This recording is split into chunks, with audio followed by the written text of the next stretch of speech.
국회 국방위원회가 29일 국회에서 방위사업청과 관련 기관에 대한 국정감사를 했습니다. 방위사업청은 이날 업무보고에서 방위력 개선 사업을 차질 없이 진행하겠다고 밝혔습니다. 링스 헬기 순직장병 3명의 합동분향소가 국군수도병원 장례식장에 마련됐습니다. 조문객들의 발길이 이어지고 있습니다. 다음 달 1일 제68주년 국군의 날을 앞두고 기념식이 열리는 계룡대 연병장에서 리허설이 진행됐습니다. 행사 이모저모를 미리 들여다봅니다. 시청자 여러분 그리고 장병 여러분 안녕하십니까? 국방뉴스를 전해드립니다. 방위사업청과 국방과학연구소, 국방기술품질원에 대한 국회 국방위 국정감사가 29일 열렸습니다. 김영우 국회 국방위원장은 국방에는 여야가 따로 없다며 국방위원회 사회권을 행사했습니다. 오상현 기자의 보도입니다. 국회 국방위원회 국정감사가 새누리당의 국정감사 전면 거부에도 불구하고 29일 열렸습니다. 김영우 국회 국방위원장은 국방에는 여야가 따로 없다며 국정감사를 진행했습니다. 국방위원장을 제외한 새누리당 의원들은 참석하지 않았습니다. 방위사업청은 이날 국정감사 업무보고에서 방위력 개선 사업을 차질 없이 진행하겠다고 밝혔습니다.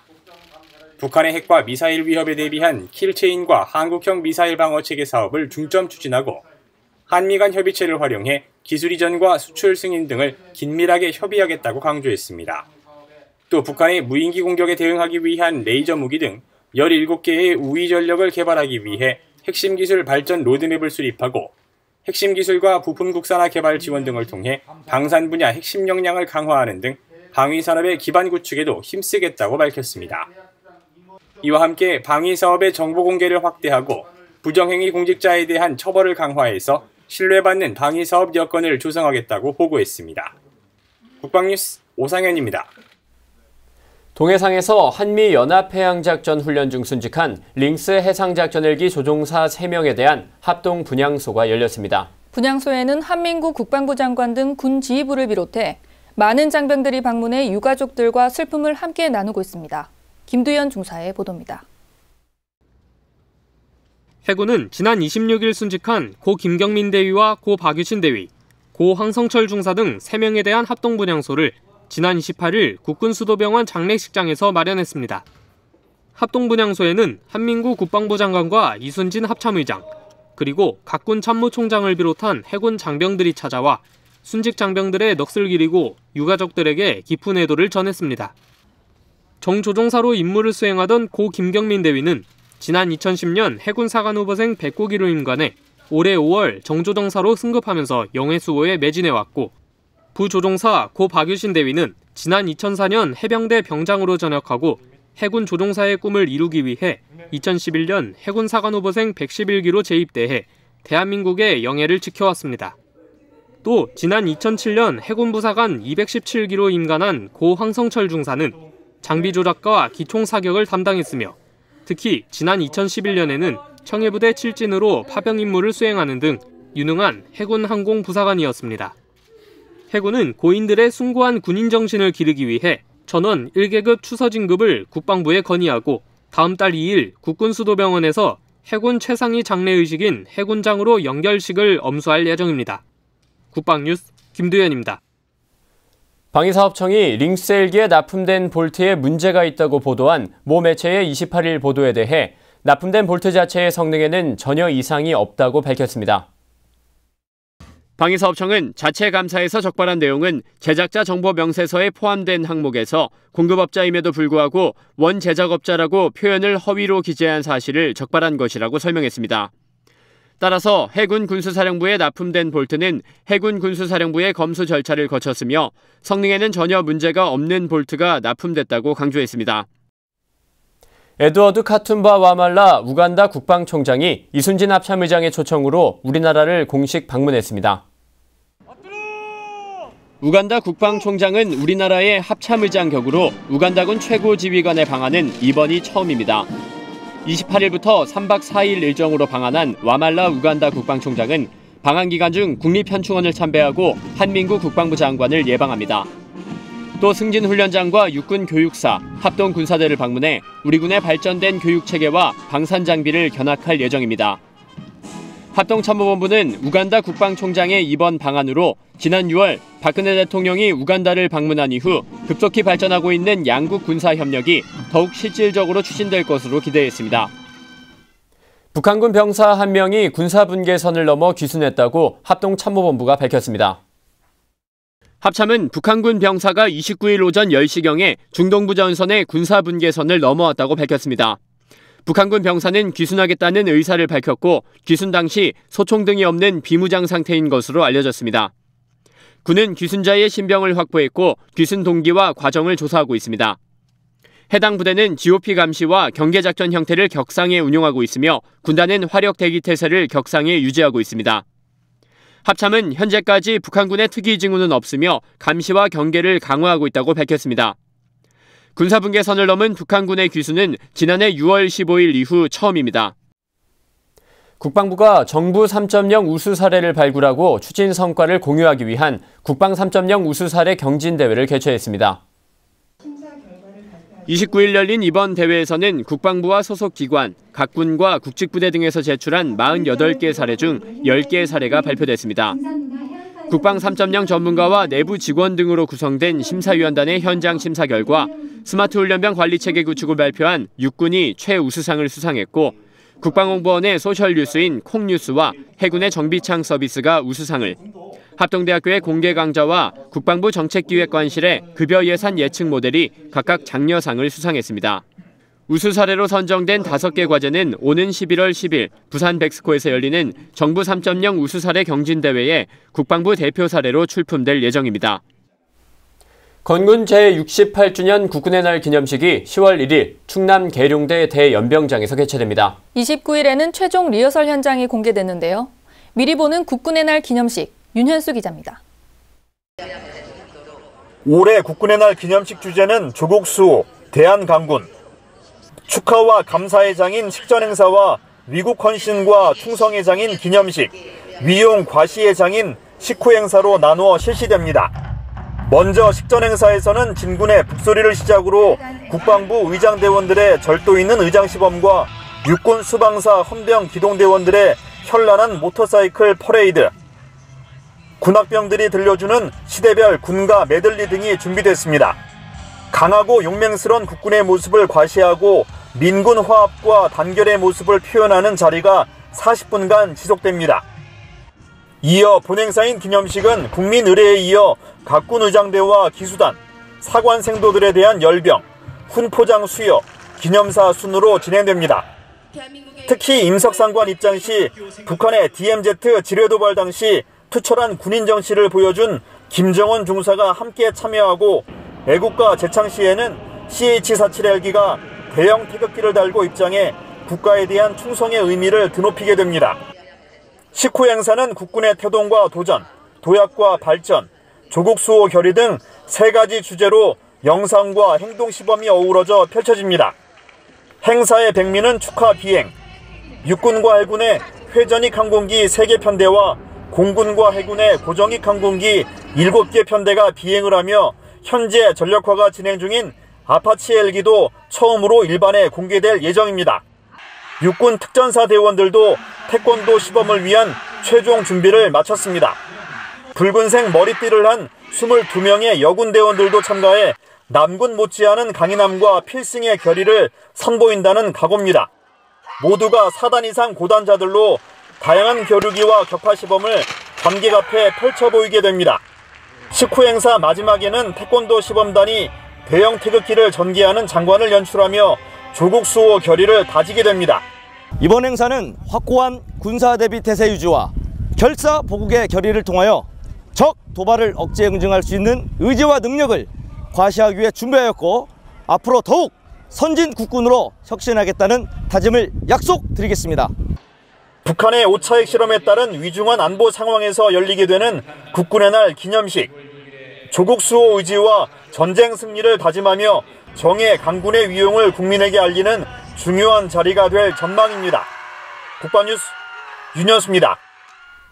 국방부 최초로 4성급 특급 호텔이 탄생했습니다. 바로 지난 26일 밀리토피아 호텔이 한국관광공사에서 실시한 4성급 호텔 등급 평가에 통과한 건데요. 호텔의 시설과 서비스는 4성급이면서 가격까지 저렴해 우리 장병들의 복지 향상에 크나큰 역할을 할 것으로 기대됩니다. 강경일 상사입니다. 국군복지단이 운영하는 밀리토피아 호텔이 한국관광공사가 시행한 호텔 등급 평가에서 4성급 호텔로 결정됐습니다. 2개월에 걸쳐 총 3차례의 까다로운 평가를 모두 통과해 이뤄낸 결과입니다. 이번 받게 된 것은 그동안 우리가 이 관광공사로부터 한 2달 동안 3회에 걸쳐 이 아주 까다롭고 엄격한 평가를 받았는데, 그 부분에 대해서는 우리 호텔에 관련돼 있는 관계관들, 그리고 또 성남시를 비롯한 각종 유관기관의 인원들이 같이 합심하고 노력한 결과라고 생각합니다. 한국관광공사에 따르면 국내 5성급 호텔은 서울 신라호텔 등 17개 호텔이, 4성급 호텔은 밀리토피아 호텔을 포함한 총 4개 호텔로 5단계로 나눠진 등급의 4성급 호텔이 되려면 최상의 시설과 최고의 서비스를 제공할 수 있는 요건을 갖춰야 합니다. 4성급 호텔의 의미는 거기에 걸맞는 혜택을 주게 되는데, 일단 기본적으로 이 객실뿐만 아니라 국제 회의를 할 수 있는 회의장, 또 수영장을 포함한 각종 피트니스 센터, 그리고 결혼을 할 수 있는 예식장 시설 등 그런 아주 수준 높은 부대 시설을 구비하고 있습니다. 이런 혜택들은 우리 그 장병들 뿐만 아니라 가족들, 그리고 예비역들에까지도 충분히 혜택이 가리라고 생각을 하고, 2015년에 개관한 밀리토피아 호텔은 지하 3층, 지상 12층으로 149개의 객실과 연회장을 갖췄습니다. 2개 웨딩홀과 각종 연회장, 250석 규모의 다목적 공연장과 수영장 등을 포함한 2,000여 평의 피트니스 센터도 보유하고 있어 복합 문화공간으로도 활용되고 있습니다. 밀리토피아 호텔은 최고급 서비스를 제공하는 명실상부한 구체초의 4성급 호텔로서 이번 4성급 호텔 획득을 계기로 국군 장병 여러분께 보다 나은 서비스를 제공할 것을 약속드립니다. 밀리토피아 호텔의 장점은 특급 호텔 서비스를 저렴한 가격에 제공한다는 것. 현역 장병의 스탠다드 객실 사용료가 5만 원으로 다른 4성급 호텔 가격의 60% 수준입니다. 4성급 호텔 결정과 국군의 날을 맞아 10월 반값 이벤트 행사도 진행합니다. 호텔은 이 밖에도 다양한 부대 시설을 활용한 복합 문화 행사는 물론 국제 행사를 유치해 우리 군의 위상도 높여나갈 계획입니다. 국군복지단은 밀리토피아 호텔이 우리 군 최초 4성급 특급 호텔로 탄생한 만큼 국군 장병들에게 최상의 복지 서비스를 제공하기 위해 최선의 노력을 다하겠다고 밝혔습니다. 국방뉴스 강경일입니다.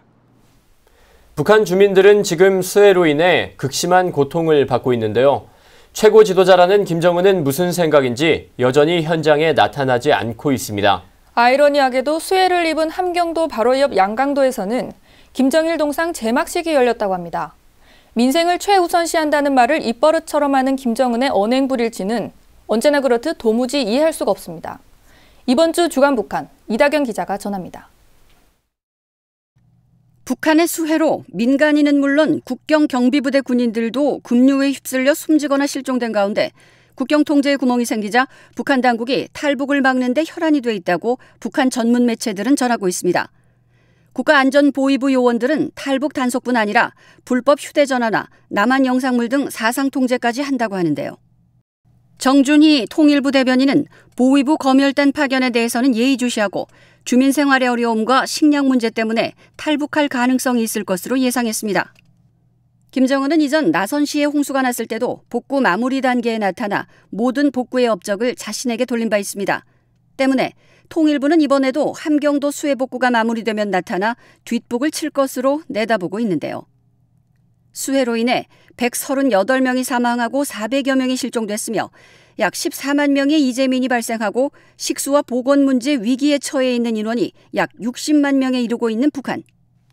해방 후 처음 맞는 대재앙이라고 할 만큼 이런 극심한 대규모 피해 상황과 김정은의 따로 국밥 행보. 그것을 바라보고 있는 세계의 눈은 그저 안타깝기만 합니다. 수해 복구에는 아랑곳 없이 김정일 동상 건립에만 온 신경을 쓰는 김정은. 김정은은 집권 이후 계속해서 김씨 일가 우상화에 열을 올리는데요. 23m짜리 대형 김부자 동상 35개와 3,000개가 넘는 영생탑, 400여 개의 벽화 건립에 무려 2억 달러가 넘는 거액을 쏟아부었습니다. 대북 소식통에 의하면 북한 전역에 있는 김씨 일가의 동상은 모두 3만 8천여 개나 된다고 합니다. 도대체 피해 현장에는 나타나지 않고 왜 이런 생뚱맞은 짓을 하는 걸까요? 그 이유는요. 북한의 수령은 곧 신과도 같은 존재이기 때문에 지도자가 재난 현장을 방문한다는 것은 절대 권력자로서는 있을 수가 없는 일이고, 또 인민을 생각한다? 이거는 말로만 그렇지만은 김정은 자체가 거기에 대해서 좀이라도 생각했다면 어차 핵실험을 도발을 하거나 또 외제차를 타고 농촌을 시탈하는 등 이런 히스테리 같은 행보는 자제했겠죠. 중국 군사 매체인 푸커는 한 국가의 지도자로서 민중의 생존 문제를 돌보지 않는다고 지적하며 이러한 행동은 반드시 민중으로부터 버림받을 수밖에 없다고 비판했습니다. 또 역시 중국 군사 매체인 무커 군사에 의하면 김일성 동상 아래에는 김정은 후레자식이라는 저주의 글도 발견됐다고 하는데요. 김정은 정권이 얼마나 불안정하게 흔들리고 있는지 여실히 보여주는 것이라 할 수 있습니다. 북한 주민들의 말대로 김정은은 북한에선 신입니다. 신은 온 만물에 햇빛을 비추어주지만 김정은은 주민들의 마음속에 작은 불씨조차 꺼트리고 짓밟는 일을 일삼고 있습니다. 신은커녕 최고 지도자로서 최소한의 역할이라도 해주길 북한 주민들은 지금 이 순간도 애타게 바라고 있습니다. 지금까지 주간 북한 이다경이었습니다. 다음은 국방 게시판입니다. 공군이 오는 11월 4일부터 10일까지 오산 공군기지에서 사상 최초로 한미형 연합공군 훈련을 실시할 예정입니다. 이번 연합훈련의 명칭은 무적방패로 그동안 한반도 안정과 평화에 기여해온 영국이 앞으로도 유엔사 전력 제공국으로서 안보 공약을 적극 이행한다는 데 의의가 있습니다. 사단법인 한국연극배우협회는 오는 10월 4일과 5일 이틀간 경기도 파주시 문산 행복센터 대공연장에서 연극 DMZ 1584를 공연합니다. 연극은 북한의 DMZ 목함지뢰 도발 시 수색작전에 참여했던 육군 1사단 수색대대 8명을 모티브로 제작됐습니다. 공연은 무료이며 관람을 희망하는 분들은 한국연극배우협회나 육군 1군단으로 신청하시면 됩니다. 병무청은 병역법 시행령 및 병역법 시행규칙 등 개정안을 29일부터 오는 11월 8일까지 관보와 병무청 누리집을 통해 입법 예고한다고 밝혔습니다. 주요 내용은 병무행정 용어 순화와 귀가자의 입영부대 신체검사 기간을 군 복무기간에 포함하는 규정 등입니다. 합참통합방위 본부는 다음 달 1일부터 기존 8자리 통합방위 주민신고 전화번호를 1388 4자리 번호로 변경한다고 밝혔습니다. 통합방위 주민신고 전화번호는 지난 2003년 개설돼 13년간 운영되고 있습니다. 오늘은 북한군 한 명이 군사분계선을 넘어 귀순했다는 소식 전해드렸는데요. 한편 탈북한 수학영재 리정렬 군도 한국에 입국했다는 소식도 들려오고 있습니다. 민생을 최우선시한다는 말만 늘어놓을 뿐 독재체제 강화에만 혈안인 김정은의 북한 체제가 심상치 않아 보입니다. 국방뉴스를 마칩니다. 시청해주신 여러분 고맙습니다.